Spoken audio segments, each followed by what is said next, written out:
4 Karađorđeve zvezde za 3 rođena brata. Majka Todora i otac Zaharije ispratili su u oslobodilački rat 5 sinova. Na kraju 6-godišnjeg vojevanja kući su se nažalost vratila samo 3, ali sa 4 Karađorđeve zvezde i mnogobrojnim drugim odlikovanjima. Majka ih nije dočekala. Ubili su je bugarski vojnici za vreme Topličkog ustanka 1917. godine. Sin Božidar kao poručnik srpske vojske pao je na Solunskom frontu 1916. godine, a njegov brat Bratimir je poginuo boreći se u jedinici pod komandom vojvode Koste Pećanca. Obojica su odlikovana Karađorđevom zvezdom sa mačevima. Đorđe Milačić se vratio iz ratova kao kapetan, čak sa 2 Karađorđeve zvezde, a Branislav kao poručnik koji je kasnije došao do čina potpukovnika, dok je najmlađi Dušan stekao titulu doktora nauka u Francuskoj i bio upravnik Narodne biblioteke.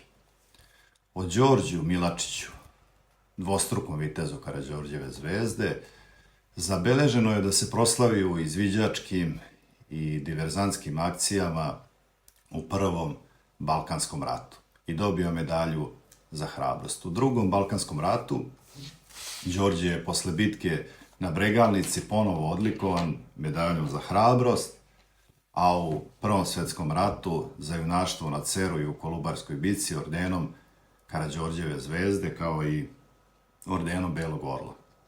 Komandovao je na Solunskom frontu, najelitnijom drugom četom Gvozdenog puka i proslavio se u borbama za kvotu 12-12, gde je zarobio 45 neprijateljskih vojnika i 1 visokog oficira. Za taj podvig dobio je 2. orden Karađorđeve zvezde sa mačevima. U toku samo mesec dana 4 puta je ranjava.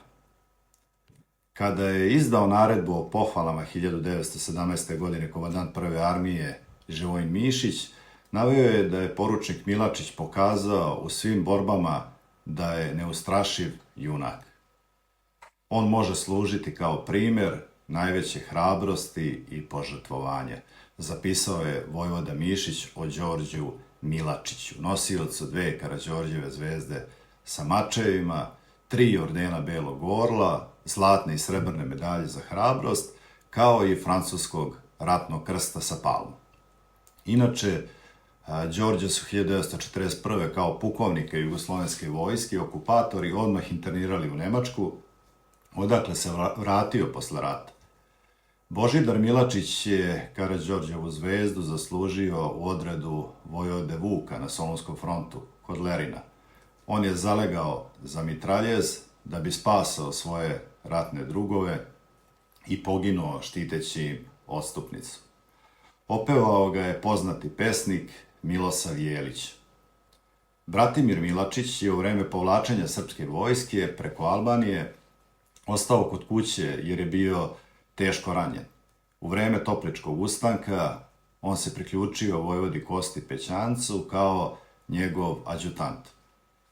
Stradao je 2 godine kasnije kod Peći. On je u porodičnoj vodenici Milačića sačuvao veliki deo dokumenata o Topličkom ustanku. Posmrtno je odlikovan srebrnom Karađorđevom zvezdom. I Branislav je prošao albansku Golgotu, borio se na Solunskom frontu u redovima Gvozdenog puka kao i njegova braća. U činu potpukovnika dočekao je aprilski rat 1941. godine kao i brat Đorđe. I on je takođe odveden u zarobljeništvo. Po povratku u Prokuplje bio je jedan od najuglednijih građana. Dušan Milačić, kao đak narednik, posle povlačenja preko Albanije, poslat je u Francusku na školovanje. Tamo je kasnije i doktorirao, bio je jedan od naših najboljih prevodilaca francuske književnosti i upravnik Narodne biblioteke u Beogradu. Danas u Prokuplju ne postoje spomenici junačkoj braći Milačić, niti ima ulica sa imenom nekog od njih, samo još potomci čuvaju dokumenta koje svedoče o slavi njihovih predaka.